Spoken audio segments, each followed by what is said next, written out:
so real, like for you to have this dream, like you've been working for it. You feel me? Working hard this whole life, yeah. And then you get to it, and it's like I'm here. Like this is what I've been praying for. Like you know what I'm saying, my whole life. This long nights when nobody was there. It's just me in the weight room on the field, by myself. Watching film by myself. Right. You feel me?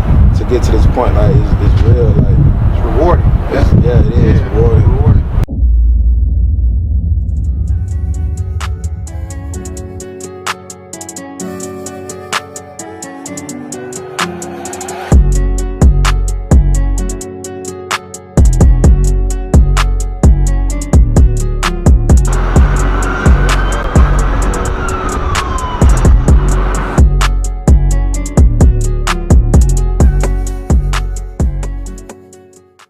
You know what I'm saying, you got getting signed, undrafted. So what was your first thought, you know what I'm saying, as you was, because I know that was a tough pill to swallow, but you was happy to have the opportunity, but what was your first thought? I mean, honestly, bro, it wasn't even a tough pill for me to swallow, because I kind of knew what was going to happen. Yeah. They have their projections, and it's a lot of politics and things that go into it. But, I mean, once you're there, it's like you separate the men from the boys, you feel me? So, like, the real gonna always come out on top. You gotta work hard. What, you feel me? So, and I've been an underdog, majority of my career. I didn't have a lot of offers coming out of high school, you know what I'm saying? I went to Duke, not known as a big football school, but I went there and Coach Cut changed the program around. It was good. It was good for me. I was in the right place, you feel me? So, I mean, I didn't have to have that big name and, be at a big school. Be on TV every week. You feel me? Like as long as I just worked hard and, took care of my business and did what I had to do, I was going to get to where I'm supposed to be. And I'm where I'm supposed to be right now, you feel me? I'm in a good place in Tampa and everything working out for the good right now. You got to keep working. So your progression, like at Duke, I know, like, because when you first got there to when you left, you know what I'm saying? What would you say the biggest difference was? Because I know you had a few games, even that Notre Dame game, where it was like, oh yeah, there's Shaun. Like, you know what I'm saying? It was on TV. Everybody was like, there we go. But you know what I'm saying? As far as the system at Duke, what do you think the biggest thing was that kind of separated and helped you understand like this was the perfect place for me? You saying in terms of football or just the culture? You know what I'm saying? It can. First 2 years, I say it was kind of hard getting adjusted because I'm from the inner city, right? So it was a cultural shock for me. Just the people, it was great people. Like my teammates, my coaches, everyone that surrounded me was great. They had my best interest in heart, and that's what's important. You know what I'm saying? You want people that want the better for you. Looking after you. So just having the people in my circle, that supportive system really helped me.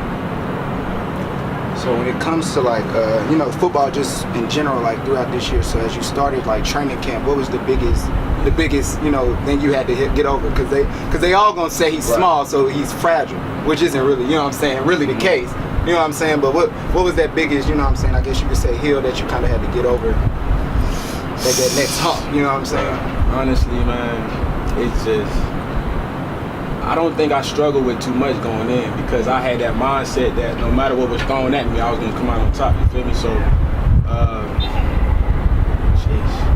I guess just maturity level.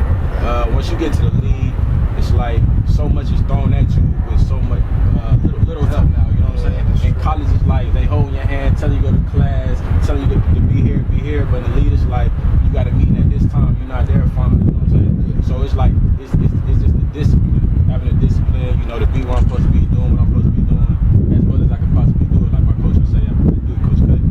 And that's really it, man. Just I already had that mindset, I already had my mind made up that I was gonna go get it, and that's what I did, you feel me? So the fact that I made a team and things like that, it was no surprise. I got the call and the coach was like, did you already knew you was gonna make the team? And I didn't want to say but I kind of knew, you feel me? Because I worked for it, and you're only as good as the work you put in, and I was putting in work, you feel me? And it's more work to be put in, you know what I'm saying? I'm not finished yet, stay humble, stay on the grind, and everything, all the chips will fall into place. So when you did get, put on IR with the shoulder injury, I know that was, devastating. I know that's frustrating. Right. What was it? I tell people, even though you might not be able to do the physical side of football, that gives you time to, kind of catch up mentally. And like you said, they kind of put you through so much, you kind of have to catch up. So what was the biggest thing you think that you kind of benefited from during your time on IR? Honestly, my time on IR, so when you're in the league, a lot of guys will tell you life after football, things like that. You're always reminded of that. So once I got put on IR, that's all I could think about.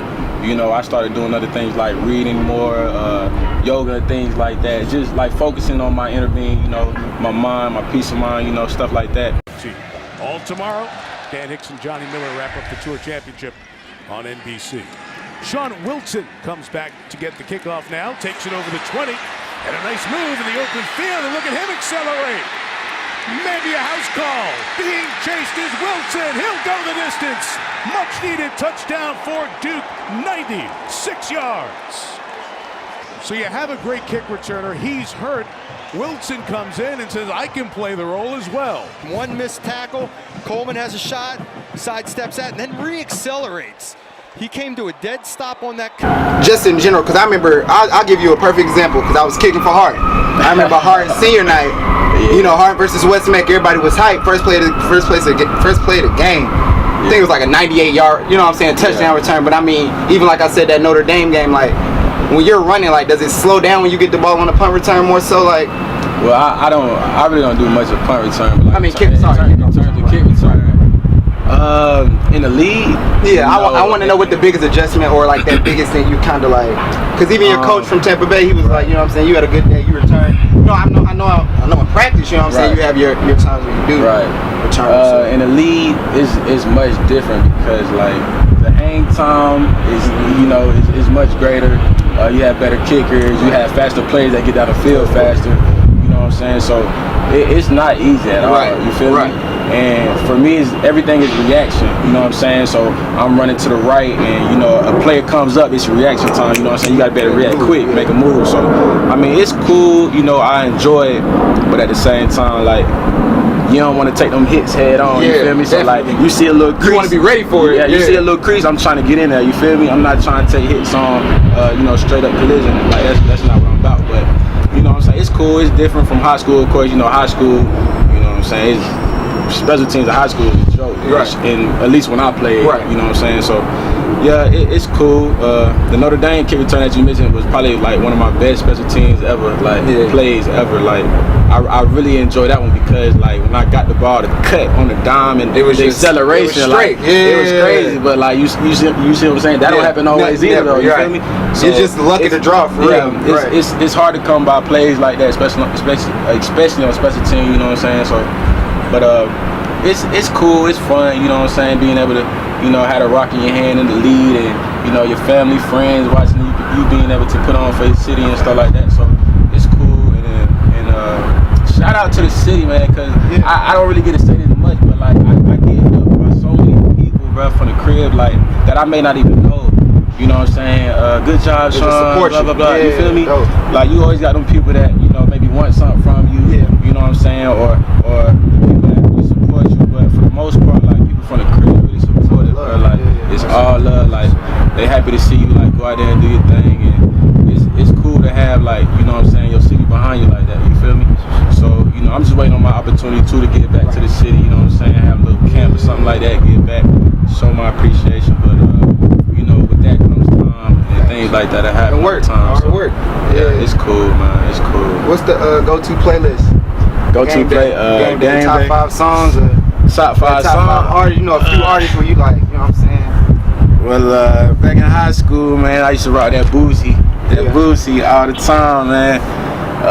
So I say Game Day track, Boosie.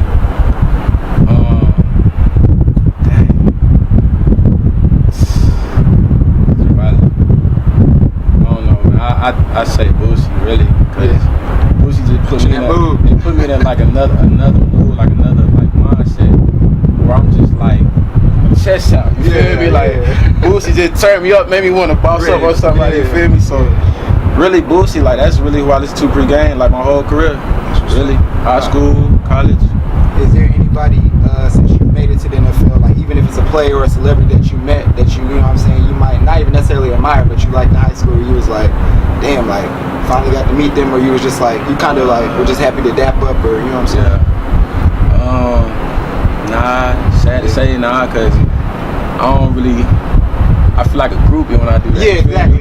Yeah. And maybe when I take it to another level, them guys will start to notice me, and then I better, connect with them guys. But don't do too much of that because, you know, those big name guys have guys on the team that they know, you know, they chop it up with at the end of the game, you know what I'm saying? But, yeah, not really. Do you have a, you know what I'm saying, a teammate that you kind of have been able to, you know, grow close to that's kind of helped you progress that might be a little older than you? Yeah, definitely. Xpose Rogers, he went to Oregon State. I think he's going on his 10th or 11th year this year. Real good dude, man. Real good dude. Family man, great friend, father, like the whole nine. You know what I'm saying? Anything I need as far as like on the field, off the field, I know I could call him at any time. You know what I'm saying? He'll look out for me. So in terms of like football on the field, you know, any questions I need to answer, you know, yeah, he has all the answers literally because he's a vet. He's a true vet. You know what I'm saying? 10 years in. Yeah, you can really see that in the league, like a true vet. You know what I'm saying? From a guy that just been there for a long time. So it's easy to separate like the pretenders from like Yeah. after your second week, you kind of knew like, okay. Definitely, yeah, definitely. It's definitely easy to do that because, you know, you got the guys that talk and then you got the guys that do it. And Jaquez is one of them guys that do, you know what I'm saying? He's always doing the right thing. So Jaquez, yeah, he's good dude. Yeah, I think that's about it. Like I was saying, yeah, when I got hurt, it was a shock. You know, I haven't really been out of football for that period of a time during the season. Right. You know what I'm saying? You got your off season and stuff like that, but it was different, and I looked at things differently.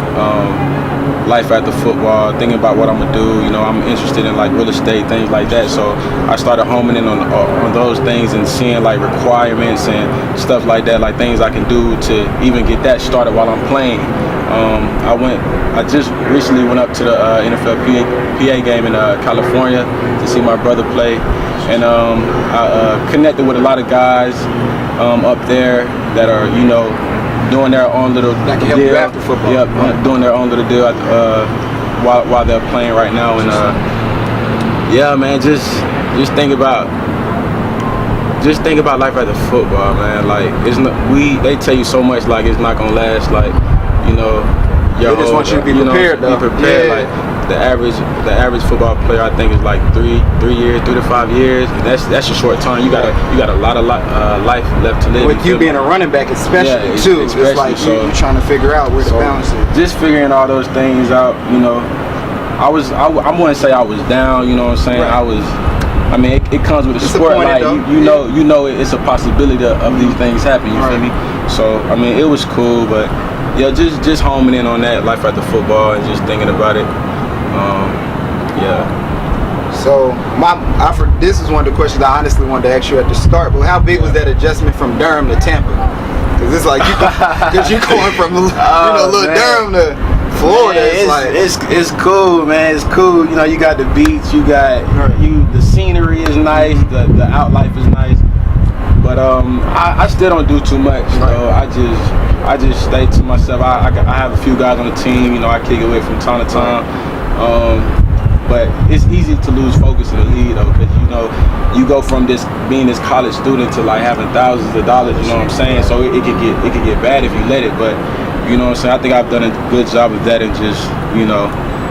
Yeah, but the outlife, the outlife, the life is different, of course. You know, Durham, it's not really much in Durham. Yeah. You feel me? So, you still talk to Coach a lot? The coach from Duke? I talk to my running back coach for the most part. Yeah. Cause he's not that old. He's young, maybe about 26, 27. So we can relate more. You know what I'm saying? It's not like I went to Duke and I had like a 40-year-old running back coach. Right. You know what I'm saying? He really understood me and understood where I came from. You know what I'm saying? So it was cool. Yeah, we stayed in touch. I actually went to his wedding, you know, a couple months ago. It was nice. It was real nice.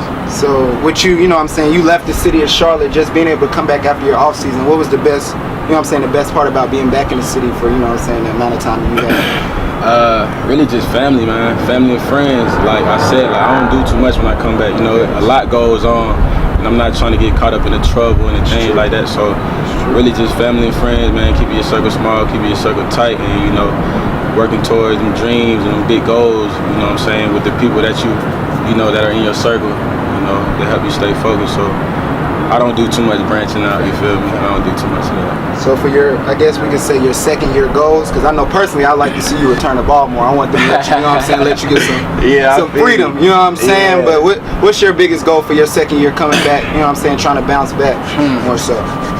That's pretty easy right there. I just want to be more consistent. Okay. That's the hardest thing to do, like in any aspect of your life, you know what I'm saying? Consistency.